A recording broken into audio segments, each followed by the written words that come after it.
Welcome, everybody. That was pretty hilarious. Well, first of all, welcome everybody to Madrid, and thank you very much for being here. I'm really excited, to have you all in here in Madrid for this day and a half. There's a lot of interesting content that we've prepared for you, but mostly also we see this as a great opportunity to connect and also talk one-to-one. So let's talk a little bit about that. So first of all, welcome to Madrid. I see a lot of familiar faces, but there's also a lot of new partners, new customers who are joining us this time. So thank you for coming to our city.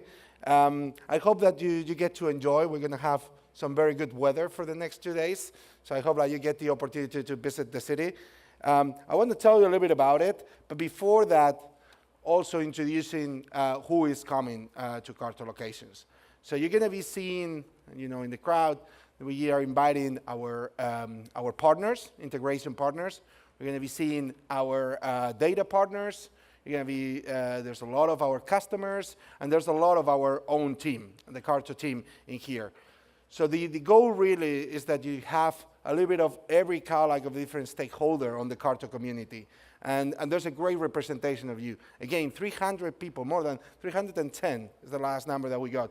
And you guys have flown from all over the world. There's more than 30 countries that this come this year, from Argentina, Australia, Japan, United States, almost everywhere in Europe. We got someone. This is truly exciting. So thank you very much, guys, for coming. I also want to tell you a little bit about Madrid. For those who haven't seen it, if you spot, there's a mountain range very close to Madrid. And I'm going to tell you a little bit about it because I think it's relevant based on where we are.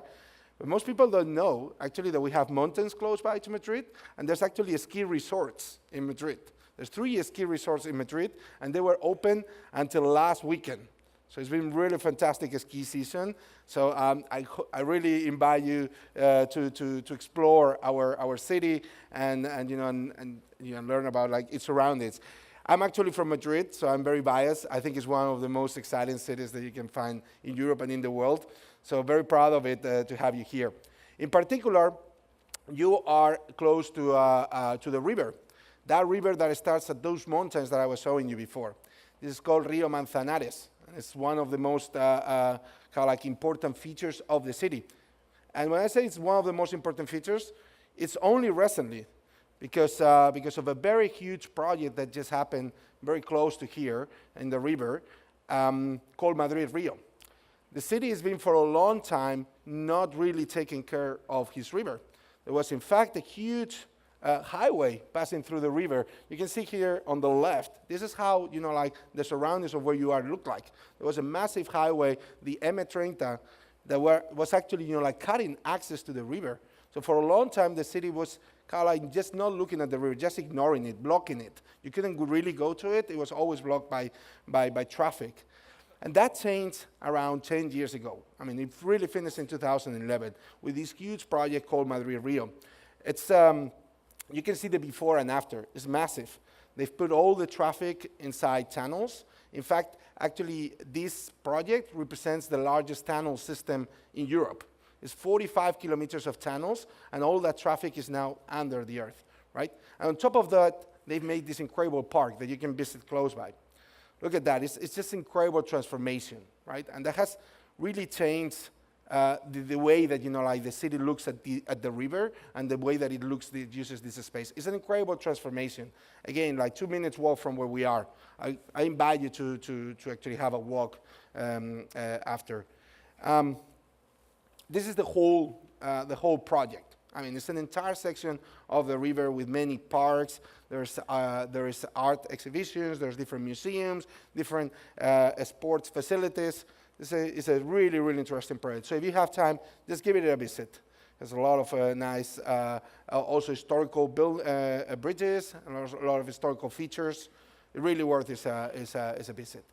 So this is where we are. But obviously, we came here to talk about location, and that's where I'm going to be focusing today. So for that, my expectations for the next day and a half. So the first thing is to connect, right? We've been, we are a community of partners, of customers, everybody using a single platform. we use this event to really get to know each other. So a lot of you, we've actually been in contact through like emails and so on, but please, like now that we can have the opportunity to connect face to face, please, like use that opportunity. And that actually means really engage. So there's side sessions that we're doing with some of you. There's a lot of the CARTO team in here for this day and a half. They're going to be showing you a lot of our technology, a lot of the capabilities. There is also a lot to be learned from our partners and our data partners. So you gotta have a lot of things to learn about, and actually engage with us to kind of see how you can make use of this. This is our expectation for the next day and a half.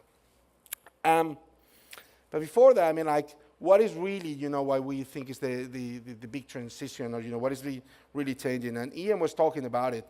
We believe that we are living in an incredible moment for our industry. Really, location intelligence is becoming really ubiquitous. It's everywhere. And I have a few, stats around this. Some of you might know it. But, there's the classical impact on consumers, right? If you look at how is the impact of our industry, of location intelligence, most of people understanding from the way of how better it is to drive now your car, or navigate to a place to another because of the availability of maps, right? So there's actually a ton of advantage from a consumer's perspective on the usage of location data, right? That's very, very clear.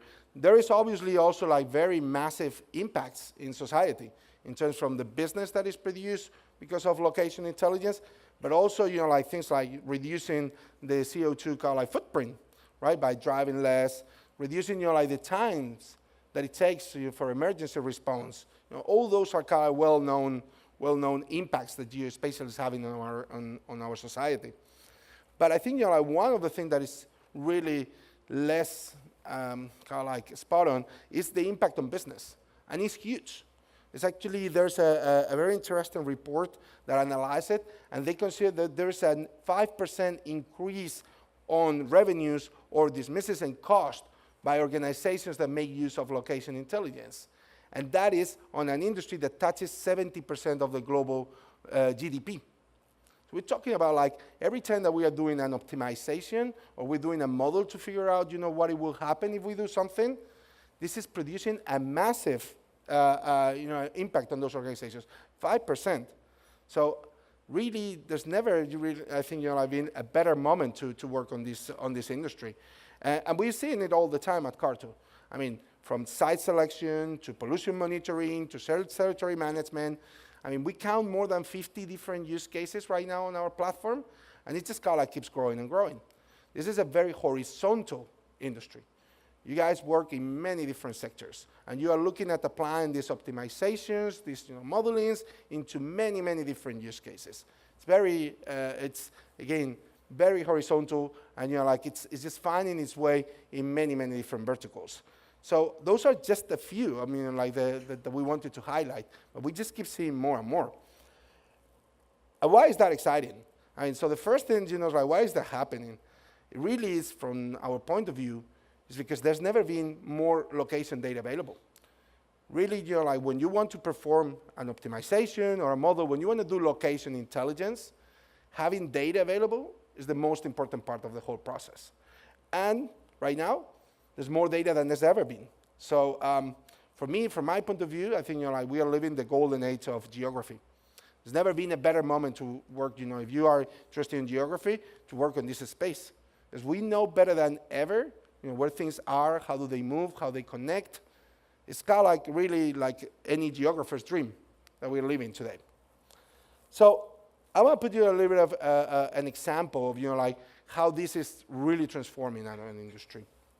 And the first one is with the census data. Census is one of the most important spatial data sets that you can think of. It's probably not the most important in a way.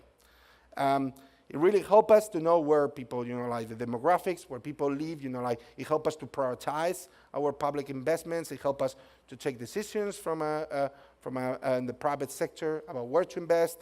It is the foundational data to a lot of decisions that are, taken around the world. Yeah, it's actually, one of the most well-known data in a way. But here's the situation, collecting census data is really expensive. So most countries can only do it, like once in a while. In fact, most countries do it every 10 years. And now, like if you think of somewhere like United States, the latest census is already 8 years old, right? We're talking about the data set that is the foundational data set for most of the geospatial applications that we make. A lot of the decisions that we take around location intelligence are based on this data, and this data is 8 years old in the United States. In fact, by looking at most of the countries around the world where census is actually collected and made available, we calculate that on average, weighted by population, census is around 7 years old. That's kind of like impressive in its way, right? Of course, I mean, like we have ways to project census from when it's collected to where we stand. But you can imagine that when you started to where we are now, 8 years later, it's probably going to be a lot of deviations in that. Sorry. So actually, to highlight that, think about somewhere like Williamsburg. Williamsburg is a neighborhood in New York where we actually have one of our first offices that has been changing a lot. It's a very kind of like vibrant neighborhood. This is Google Street View from 8 years ago. Okay, so just when the last census was made. This is how it looked, Williamsburg. A very industrialized neighborhood where there was a lot of companies, like I say, industries. Not many neighbors living there. Density was very, very low. There were a lot of artists. There were not many stores. There was not many retail. In fact, there was very little retail. That was 8 years ago. And this is how it's looking, like only 6 years after. And this is how it looks now, right? So just think about it. From here to here, it's a huge change, and all we know from data is how it looked like, when it was like this. So that's, I think, pretty shocking, right? So if you think about like how it has changed, this is how Williamsburg look like now. It's a very vibrant neighborhood, like it's full of shops, it's full of different retails, there's a lot of, cafes. Like the demographics of this area has changed entirely.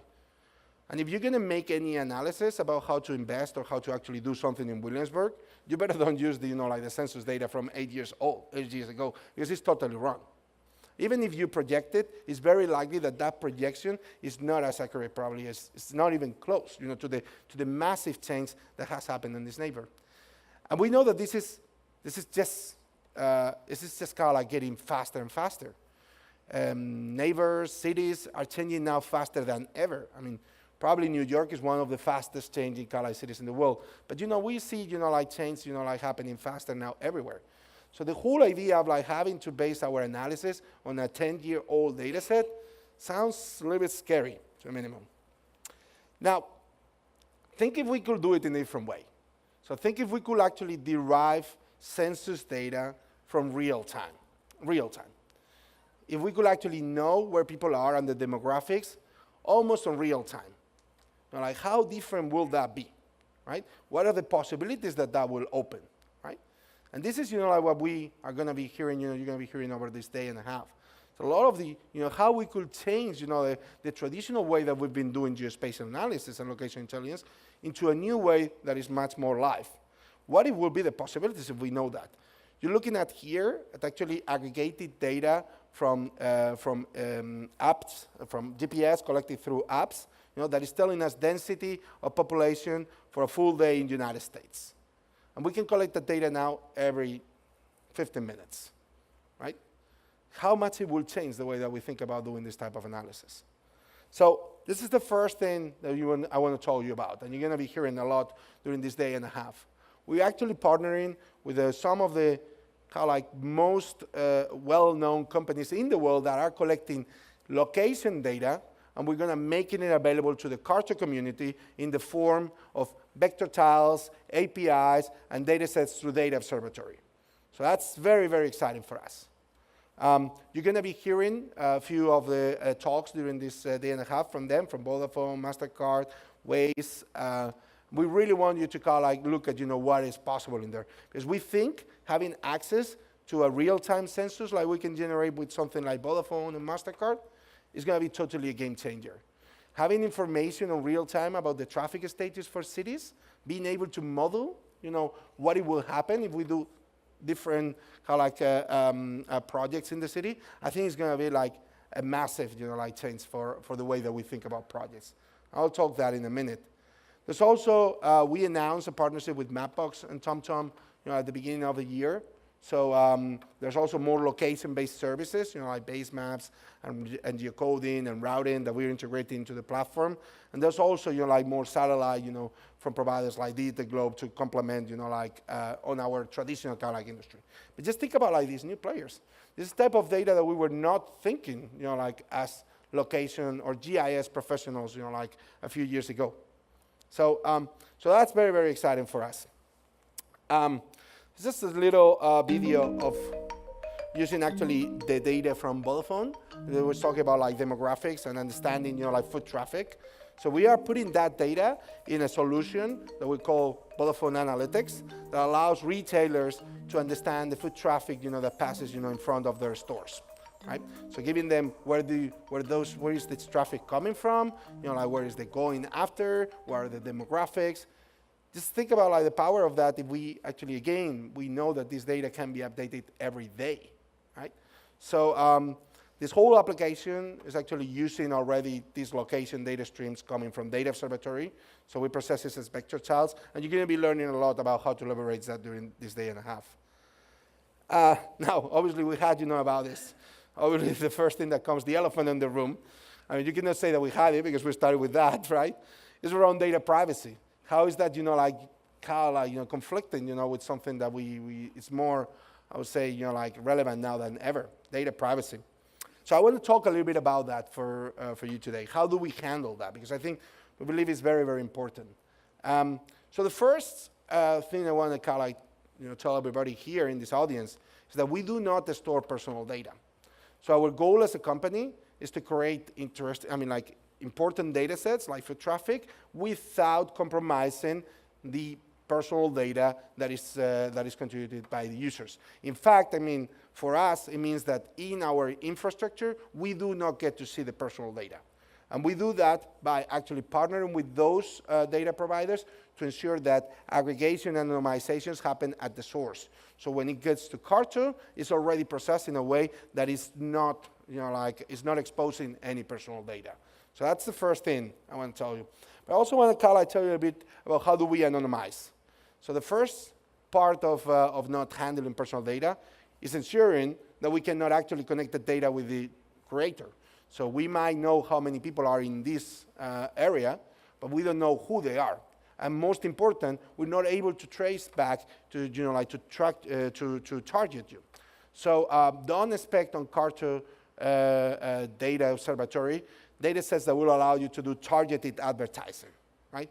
So we'll be able to tell you how many people are around here, but we'll not be able to tell you who they are. You will not be able to target them individually, right? So, so that's a very important color distinction. You will see in a minute why is that too.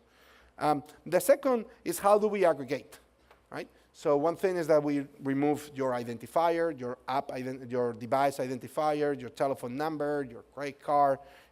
We strip all that information, but also we aggregate it so that we don't know, what are the 100 or the 300 people that are in this room, but we know that there's 300.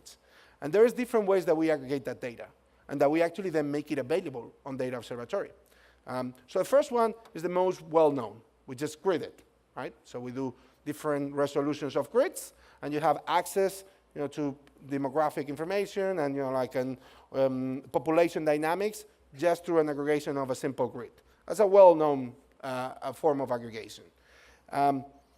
We do also XBINs, a very similar type of aggregation, and we do things in there that actually very important. That is, if the amount of data that we can aggregate in a particular grid or an XBIN doesn't match a certain threshold, like for example, if we don't see more than 50 persons in a particular aggregation, in a particular cell, we'll actually strip down the data. So, so that's a way to ensure that we really keep it anonymized. So aggregation is not only ensuring giving us a level of usefulness on the data, but also it helps on the privacy side of it. We also are processing the data as administrative regions. So boundaries, neighbors, like areas on the city, like counties, states, countries, etc. So we're going to be exposing all the same data aggregated at different administrative boundaries. It's very useful for a lot of use cases. The fourth one I think is very interesting. So we actually also aggregating by street segments. So if you're going to do a use case where what you want to know is, like how many people pass by a particular street segment, we also aggregating the data in that way. And that actually can get really smart. We have a full presentation around that. But even if the data does not have the resolution to aggregate it at a particular resolution like streets, we actually do a lot of data science to ensure that we can statistically distribute the data in a way that we can give you some estimations per features like street segments. And that's a very, very exciting data product. And the last one, I think is also very, very exciting. It is the concept of smart geographies. So if you are familiar with the concept in the United States, very, very common of forgot the, all right, never mind. Of, like the idea of, like working with census data. One of the problems that you see very quickly is that sometimes there is not enough data on the aggregations, on the features that you are utilizing to be statistically significant. So that means that not only is bad to give you information about if there's one person in a particular location, it's also that it's also statistically not very good. So it can actually produce a lot of margins of errors. So what we do with the smart geographies essentially is mix these aggregations to make larger features, larger aggregations, so that they can be statistically more significant than if we actually do it in a fixed type of grid. And that's very, very, very important for things like when you're working with telco data, where the resolution of the data that you have at different, in different locations varies a lot. It's not the same inside an urban area, like in the middle of a city, or in a rural area, right? But also, it's not the same during the night than it's during the day. So we do a lot of really smart aggregations in that space, and that's another final product. So what does this, provide you? And this is, another things that, I want to announce you today, and some of you have been asking a lot, but we are GDPR compliant. So over the last year, we had a lot of work, and I actually have to congratulate our team that has been working on this, on ensuring that by now, we are GDPR compliant. So if you are not familiar with this, which I doubt because now everybody has to be familiar with it, this is the new European regulation for privacy, for data privacy, right? Very, very relevant today. It gives certain rights to every single user for Europeans, but because in practical, it means that, like we provide the same service worldwide, we are applying it for everyone, right? Regardless if you're from Europe or anywhere else. So for us, what it means for CARTO is that apart from what is actually meaningful from GDPR in the form of being able to export the data and be able to delete your personal data, which we've already supported for a long time, we also have to certify that we are the way that we are treating information and the fact that we are actually not handling certain type of personal data. And that one is now going to be part of our new terms of service. And if you do need to get engaged on GDPR conversations, our lawyers are here also this week.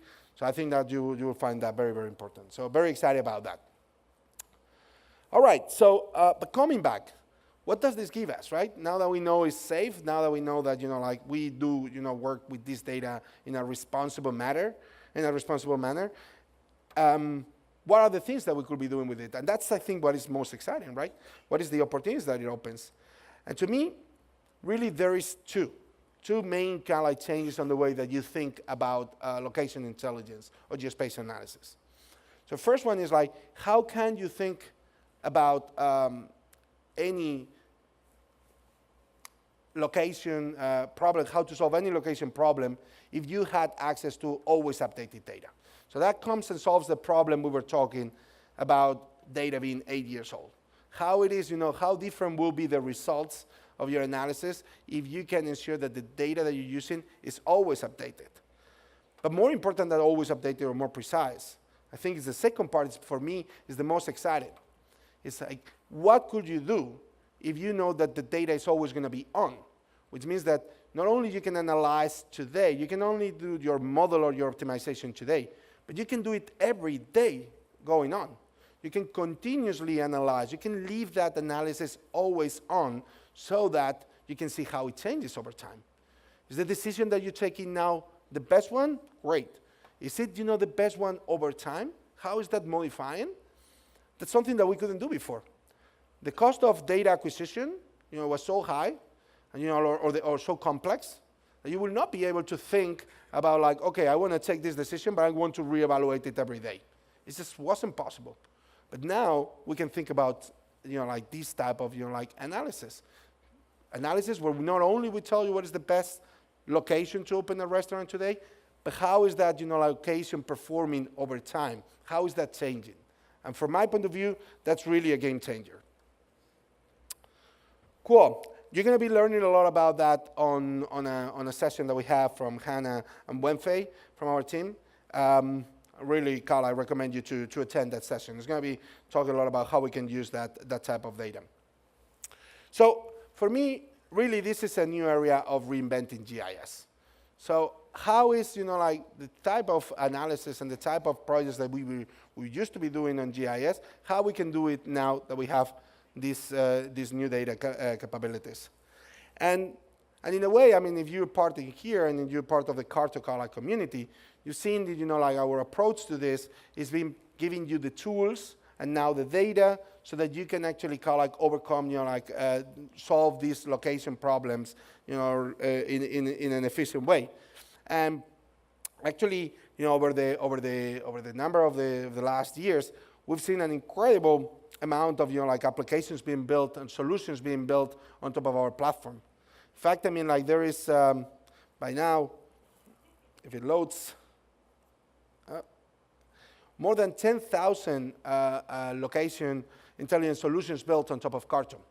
Those are solutions built using CARTO engine, using our technology to solve a specific problems in a specific use case, right? So in case most of the time using their own data, some of the time using data from Data Observatory, but in any case facilitated by the usage of our platform. And that's a huge number. We think that is incredible. So that's actually the part where we want to be talking today more about. So it's how we can make that even easier. So I'm going to be telling you about how is what we're doing at CARTO to make these type of solutions easier to be developed, right? And we've been working a lot on that. So starting with something I think is something that everybody values about CARTO, which is the care for design. We have from the really beginning of the company, we've understood the importance of user experience and design when thinking about solving and creating solutions on this space. And this talks about our belief of democratization and how GIS and location intelligence has to be easier and accessible to a large audience. And in order to do that, we invested a lot on this type of user experience. So today, we're announcing, I have a video for that, a way to make that available to everybody.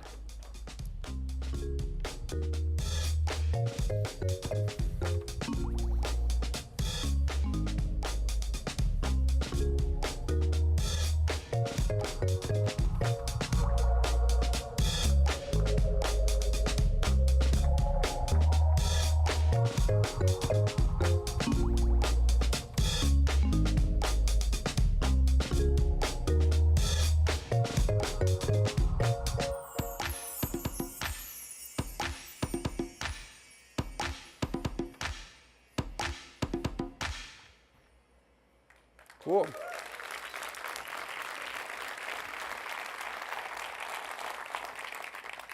I think this is really cool. Yeah, so ERSIP, a frontier library for designing location solutions. So our goal in here is that, the design principles, the user experience principles that we've invested so much inside CARTO and that you like on applications like Builder, making them available to all our partners and all our customers so that they can utilize that. Right? So it comes with a lot of different widgets, a lot of different styles. It's going to be implemented in multiple frameworks. So the idea is that when you are working on a particular location problem, you can focus more on the actual problem and leave the user experience part, rely on our designers. So if you are a partner or a customer who's always been wondering how they could actually improve their experience on those solutions, this is going to be great for you. We have our entire design team in here. So they're actually having a full session about how to utilize AirShip and how to improve user experience on location solutions, sometimes apps. And it's very, I think it's one of the most interesting parts and valuable content that you can get during this day and a half.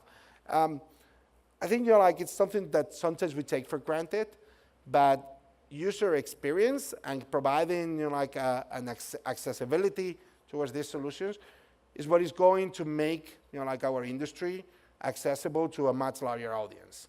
So just I think about every time that you're thinking about solving a particular problem, about how you can actually experience that better, and I hope AirShip will help you in that.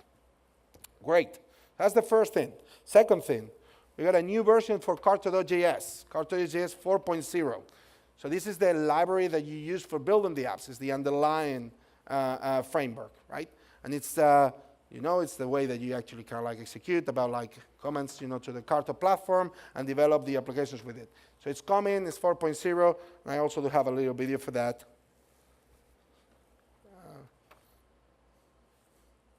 Or maybe you don't. Oh yeah.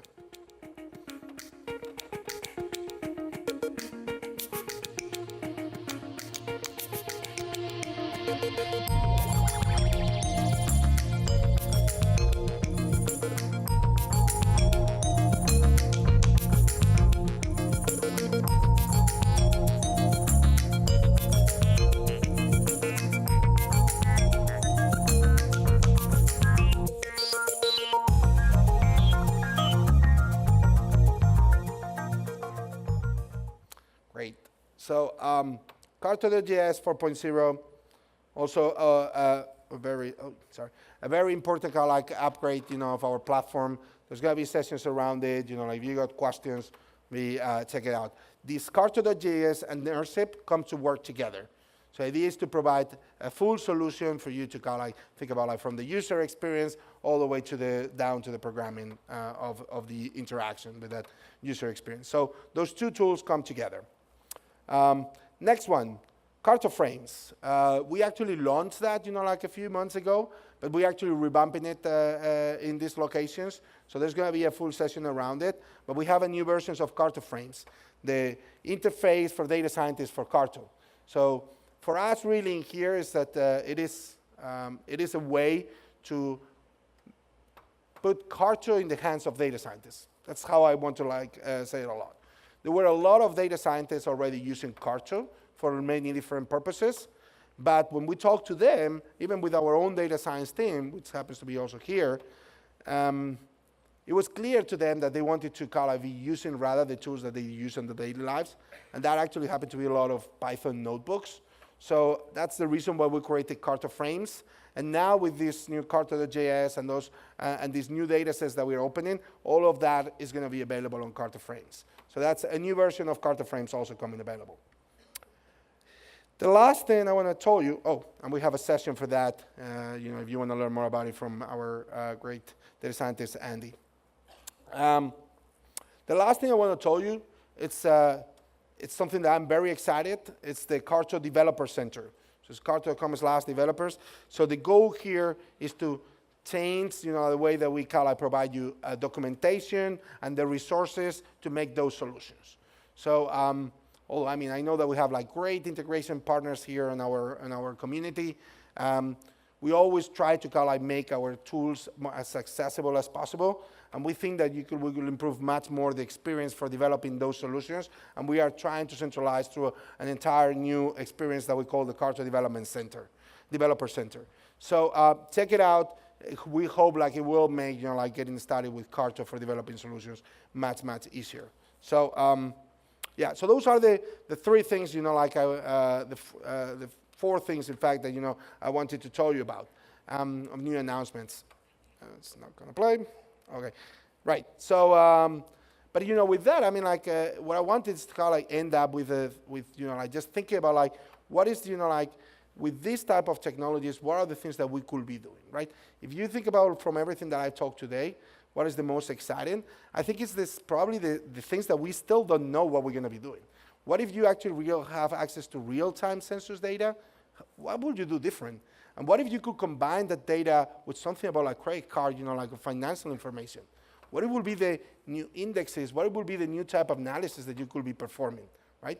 We don't know that yet. We're only starting to grasp, a little bit, like the beginning of this new world, where you have all that data available and you can interconnect it.